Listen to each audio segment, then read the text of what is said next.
aí, Nação Celeste, bora que bora a partir de agora aqui no nosso canal Cruzeiro Nostalgia, iniciarmos mais uma semana, bora para mais um vídeo sempre te atualizando sobre as últimas e principais do nosso maior de Minas. Principais informações, claro.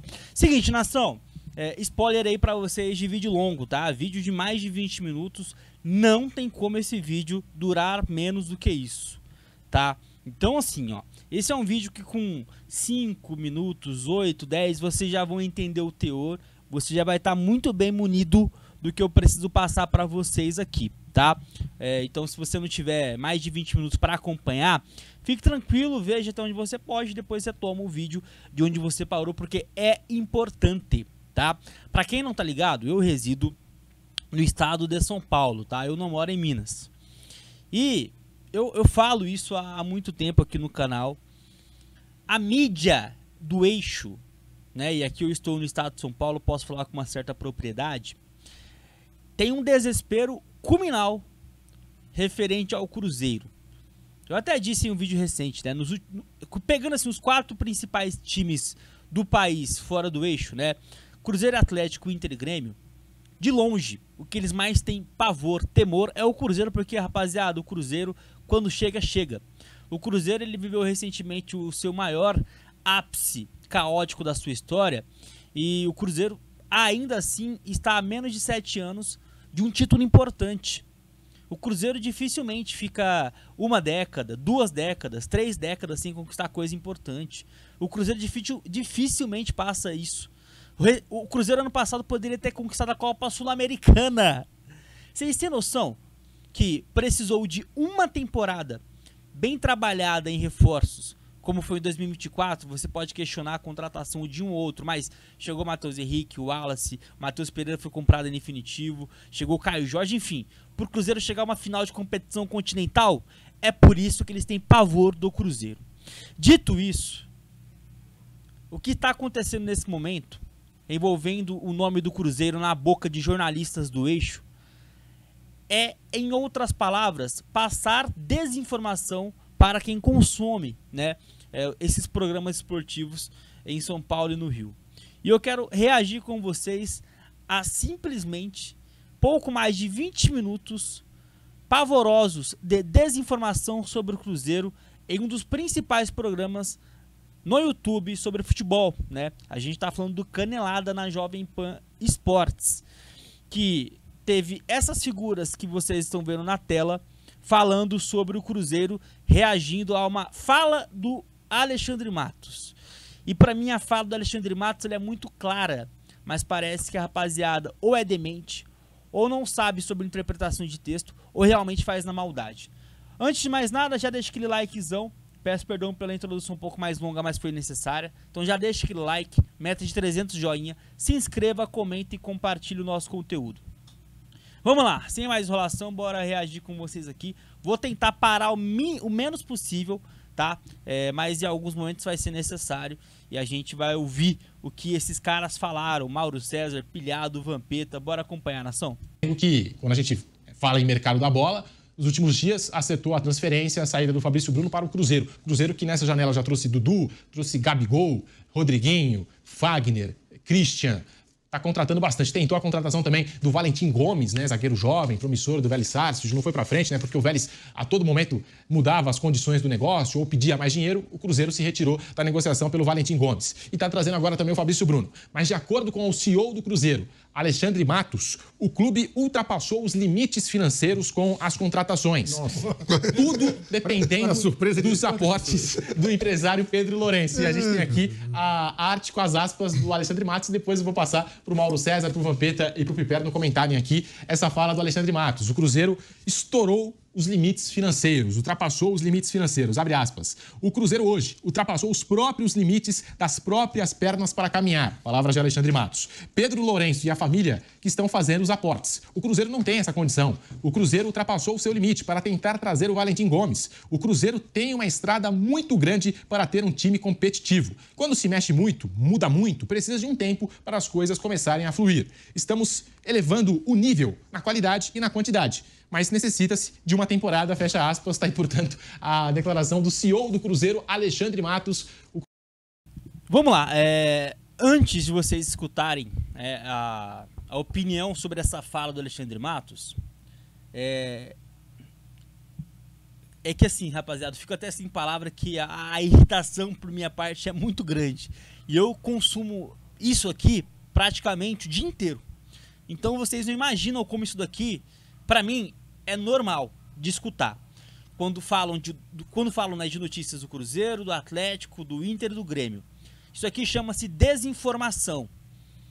Custa... Pô, velho, a Jovem Pan é muito rica. Tem muita grana. Custa contratar um jornalista que esteja no Sul, que esteja em Minas, para falar, para ajudar a trazer informações, para eles debaterem sobre os times desses estados? Gente, eu não sei como é que funciona a SAF do Botafogo, eu não sei como é que funciona a SAF do Atlético Mineiro, eu não sei como é que funciona outras SAFs do Bahia, mas do Cruzeiro eu vou falar para vocês com propriedade, porque é o clube que a gente cobre. O Pedrinho, ele não tá fazendo caridade no Cruzeiro. Vamos separar as coisas. O Pedrinho já fez caridade no Cruzeiro. Ele já deu do bolso dele muito dinheiro. O que ele tá fazendo agora são aportes obrigatórios. Esses investimentos estão em contrato da compra que ele fez há menos de um ano. E não é nem eu que tô falando isso, não. Isso repercutiu à época, pelas palavras do próprio Pedrinho. E recentemente, o filho do Pedrinho, o Pedro Júnior, falou sobre isso. Durante 2025, esse não vai ser o único aporte que o Pedrinho vai fazer, não. Ele vai ser obrigado a fazer outros. E sabe por que ele tem que fazer esses aportes? Para justamente ter retorno. Se o Cruzeiro não estiver bem dentro de campo, dificilmente esse negócio SAF Cruzeiro vai ser rentável para ele. Então ele tem que começar, primeiramente, a tirar a grana do bolso em cima de um contrato que ele assinou, ou seja, com aportes já pré-definidos, para fazer a roda girar, o Cruzeiro ser competitivo, chegar longe nas competições, consequentemente colocar mais grana no bolso por avançar nessas competições, com bilheteria, de repente beliscando ali um título ou outro, aí vai entrando mais grana, o Cruzeiro vai novamente, né, se mostrando como marca forte dentro do continente. Os patrocínios que antes era fechado em 20, 30, vai fechar em 40, 50, 60. E a roda vai girando. Sócio vai aumentando. Sócio que hoje arrecada ali menos de 20 milhões, daqui a pouco tá arrecadando 30, tá arrecadando 40 milhões. Gente, é assim que funciona o mundo do futebol. Eu não sei como que funciona nas outras SAFs, mas os aportes que o Pedrinho está fazendo, esses aportes que o Matos falou que o Cruzeiro não tem condição, o Matos também não usou as melhores palavras, né? O Cruzeiro não é que o Cruzeiro tem ou não tem condição. Esses aportes eles acontecem por obrigação. Não é que o Pedrinho tá fazendo caridade, não. Vamos separar as coisas. Vamos lá, vamos continuar acompanhando. Vai ser difícil eu não parar aqui algumas vezes. Eu vou tentar não parar mais, tá? Mas tem hora que não dá, nação. Tem que contextualizar, porque parece que são crianças que estão comentando sobre algo que elas nunca viram na vida. É muita desinformação. O Cruzeiro, piperno, ultrapassou aí os limites, né? Os limites financeiros com essas contratações todas, né? Contratações midiáticas. O Mauro tá aqui, o Vampeta também, enfim. Aliás, enfim, tinha que o Alexandre Matos dizer, né? Porque senão a gente não ia... Nunca imaginaríamos imaginar essa situação, né? Mas que surpresa. Aliás, uma dupla surpresa, né? Primeiro, porque a gente não viu jornal, internet, enfim, programas de televisão, nenhum nesses últimos dias para saber o que aconteceu com o Cruzeiro. A segunda surpresa é realmente o Matos trabalhar com um orçamento robusto, né? Gastar, investir bastante e tal. Eu, honestamente, fico duplamente surpreso em relação a isso. Olha, eu entendo também a expectativa do torcedor, né? Aliás, se criou muita expectativa em torno desse novo momento do Cruzeiro, Cruzeiro gastador, supostamente opulento, exemplo do que, aliás, fez o Atlético Mineiro nesses últimos anos. Mas eu sempre me pergunto o seguinte, né? No futebol brasileiro parece que ninguém quer seguir o exemplo do Fortaleza. Eu não vou falar do Palmeiras, do Flamengo, porque eles vivem hoje numa outra realidade muito distante da maioria. Mas para falar de clube que passou por um bem-sucedido período de reconstrução, o Fortaleza sempre foi uma equipe modesta, ficou anos e anos disputando Série C do brasileiro, de repente voltou para B, ficou só um ano, já pulou para A e agora vai se tornando a cada temporada um clube mais sólido a ponto de mais uma vez terminar o Campeonato Brasileiro entre os 5 primeiros. Gastando dentro dos limites, gastando algo que é coberto pelas suas receitas. Então, a pergunta que eu faço para o torcedor do Cruzeiro é o seguinte: quando é que o Cruzeiro, né, essa balada aí infreável de gastos e tal, vai conseguir gastar dentro daquilo que ele arrecada? É isso, porque senão o clube, obviamente, ele vai se tornar em algum outro momento inviável de novo. Não existe empresário do mundo, mesmo por mais benemérito, por mais apaixonado que ele seja pelo seu clube de futebol, que vai colocar dinheiro a fundo perdido a vida inteira. Em algum momento ele vai querer isso de volta. É da natureza do negócio, principalmente do negócio SAF.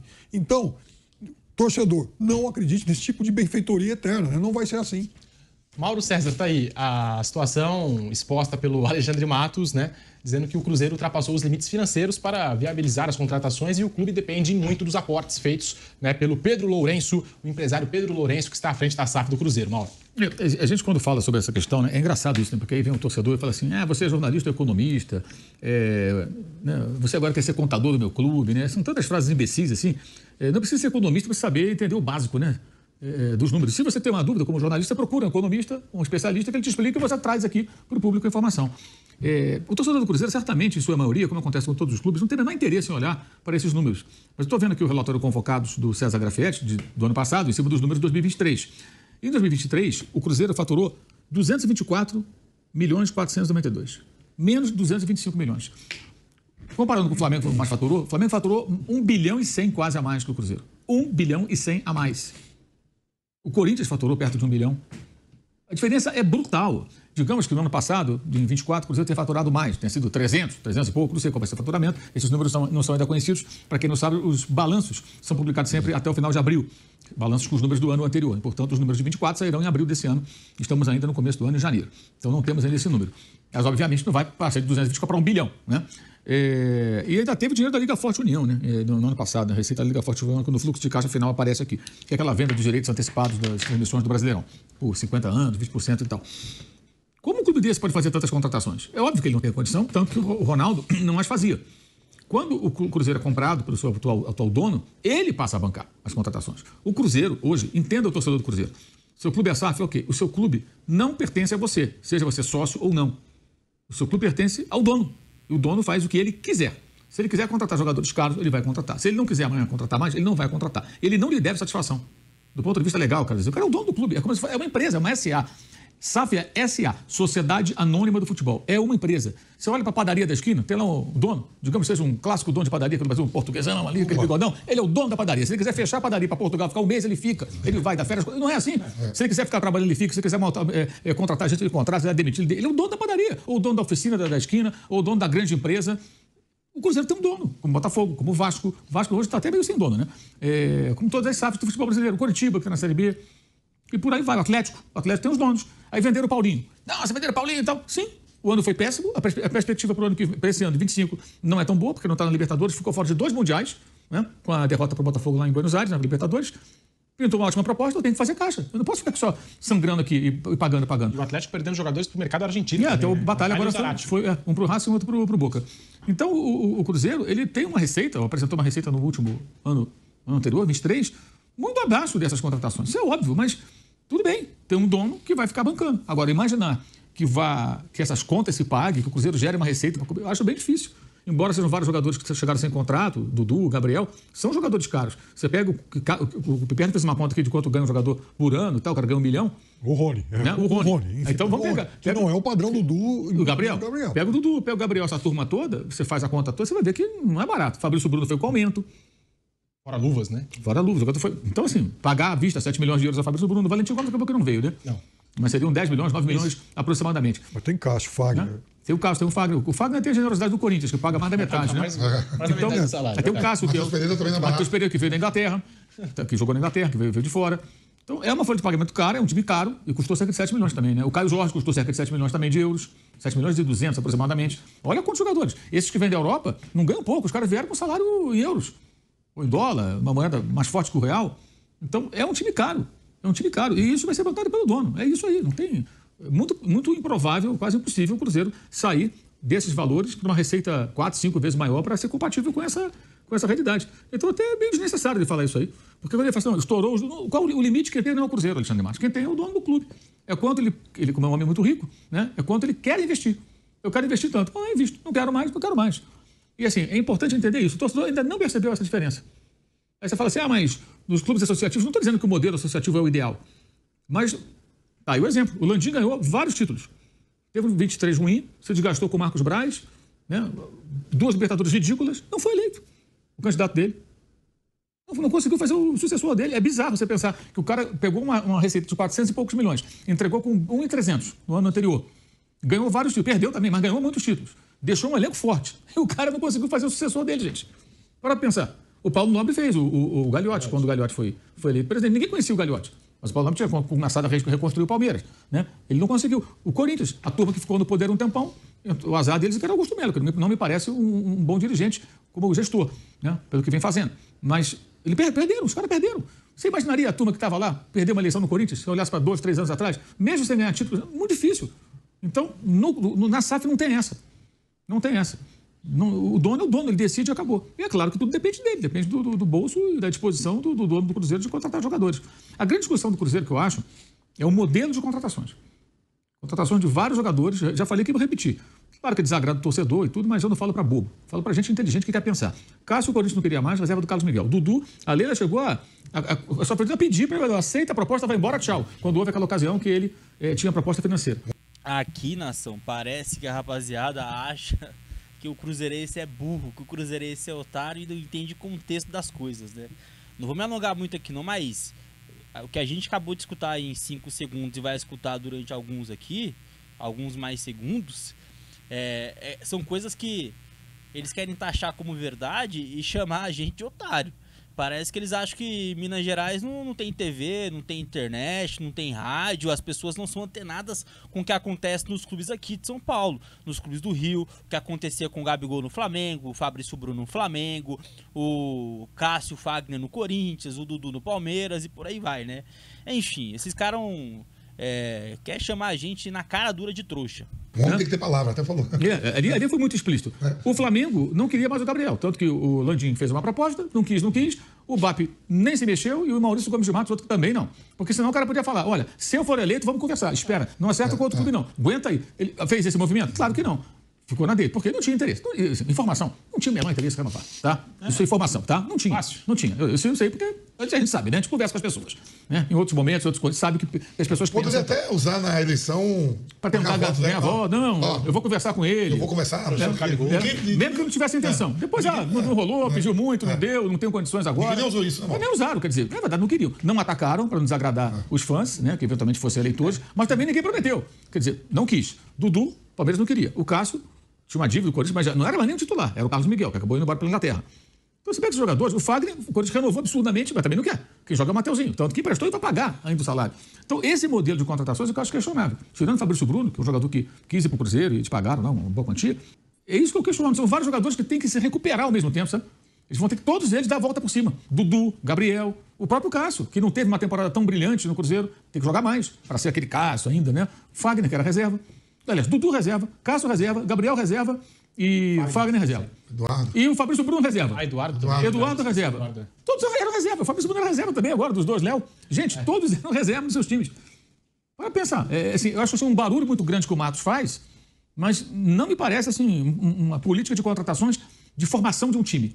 Eu preciso de um jogador dessa característica, eu preciso de um nessa posição, na outra posição, não. É gente midiática para fazer aquele coisa do estádio cheio, a torcida aplaudindo, e ele discursando, falando que o dono do Cruzeiro é o maior ídolo da história do clube, como se o Tostão nunca tivesse jogado no Cruzeiro, Dirceu Lopes, né? E tantos outros jogadores, Alex, né, para falar de um mais recente, e tantos jogadores tão importantes que o Cruzeiro já teve na sua história. Aí, assim, a gente também tem que lembrar, no ano passado, as compras, né, de Neno, Lautaro Dias e o Caio Jorge, Matheus Pereira. Muitos nomes, né, que chegaram ao Cruzeiro. William voltou. O futebol brasileiro, né? Então, e tem aquele torcedor ao mesmo tempo que fala assim, e o torcedor do Cruzeiro, eu acho que não deveria falar isso, né? Por tudo que o Cruzeiro passou. Nossa. E foi pra Série B. Mas tem torcedor que ainda fala assim, mas o dinheiro não tá saindo do meu bolso, então não é problema meu. O Cruzeiro tem que continuar contratando. Mas Pedro, o Cruzeiro quer voltar a ser o que era? Eu fico no Ninho pensando, por exemplo, assim, tem clubes, né, que tem... Aí, Bernardo, o Ninho é um ambiente para muita reflexão. 5 milhões, 15 milhões de torcedores, não sei qual é a quantidade de torcedores que o Cruzeiro tem. Eu fui presidente do Audax, que não tem... A gente vai botar moda, gente no estádio, a gente vai fazer um trabalho com a Prefeitura Municipal de Osasco, pegava os ônibus e a gente fazia sorteio para ir para Disney. Então as crianças tudo lotado. Aí eu brincava até com o dono do posto, tá pegando pesado, não é melhor ir pro Hope Harden, e aqui mesmo mais perto, vai no Beto Carreiro. Sim. Porque pra ir até pra Disney tem que ter passaporte, visto americano. Sim. E o velho, não, quero ver meu estádio lotado. E aí, o filho falava, ó, essa brincadeira do meu pai tá custando dinheiro da família. Ninguém é Matusalém, vai viver 500 anos. O velho já tá velho. O filho falou, quando meu pai for, ou eu for antes dele, se ele for antes, que o certo natural na vida é que a gente pega os pais. Ele fala assim, se meu pai for antes de mim, no dia que ele for, eu vou acabar com tudo. Acabou a brincadeira. Então, quando eu vejo no Cruzeiro ali, tem família ali, tem herdeiros. Tá olhando a brincadeira e falou, pô, por mais que torça, a família toda tá mexendo com o patrimônio nosso, o dinheiro tá indo. E uma hora essa brincadeira, o cara não vai viver, o Pedrinho, ele não vai ser Matusalém, vai viver 500 anos. Alguém vai um dia vai dizer assim, não, chega, se não estiver dando lucro, porque ele é rico. Porque ele é bem sucedido. Quando você fala de herdeiro, eu acho que a grande questão na minha visão é o seguinte. Se você chega numa faixa de idade que você fala, cara, eu tô com 70 anos de idade, tenho muito dinheiro, eu vou fazer tudo... Meu pai fazer isso aqui, ele pensa, ele pode pensar, eu penso, o cara rico, eu vou pensar, vou fazer do meu clube, o meu hobby, que seja, vou gastar dinheiro aqui antes, né? Um entretenimento. Porque eu já tô na fase final da minha vida, eu não sou Matusalém, eu vou morrer mais um pouco, então eu vou fazer isso agora. Mas o filho tem mais tempo pela frente. Tem neto. E o filho tem filho que é o neto, que tem mais tempo pela frente. Bola, que é o herdeiro. E o neto também vai ter filho, se não tiver, então, opa... Então você pensa o quê? E a minha geração, e a geração seguinte? O meu filho e o meu neto. E o filho já pensa no filho dele, que é uma gerações. Porque são outras que vêm. Então não acaba em você. E aí essas gerações que vêm atrás é que tendem a pensar assim. Vai apertar o meu calo ou do meu filho? Peraí, não. Porque o pai é rico. Porque ele foi bem sucedido nos negócios. Bom, discussão aqui agora meio vazia, né? Eu vou pular pro final do vídeo, nação. Eu vou deixar o vídeo completo, com o corte do canal da Jovem Pan Esportes na descrição. Se você quiser acompanhar, depois você vê, falta ali, você vai perder basicamente 6, 7 minutos de vídeo, porque agora eu vou pular pro final, aqui ó, vamos lá, porque vocês viram, né, a aspas do Matos, para mim foi uma aspas bem específica a respeito dos aportes que o Pedrinho tem que colocar no Cruzeiro, as contratações em cima desses valores e tá tudo certo, é algo já pré-acordado, mas aí vem um bando de pessoas mal informadas, jornalistas ainda por isso mal informadas, e fazem, né, uma repercussão de 20 minutos distorcendo tudo. Aí, quando vem a aspas do filho do Pedrinho Lourenço falando, basicamente o que eu disse na minha introdução, eles não repercutem, aí eles mudam de assunto.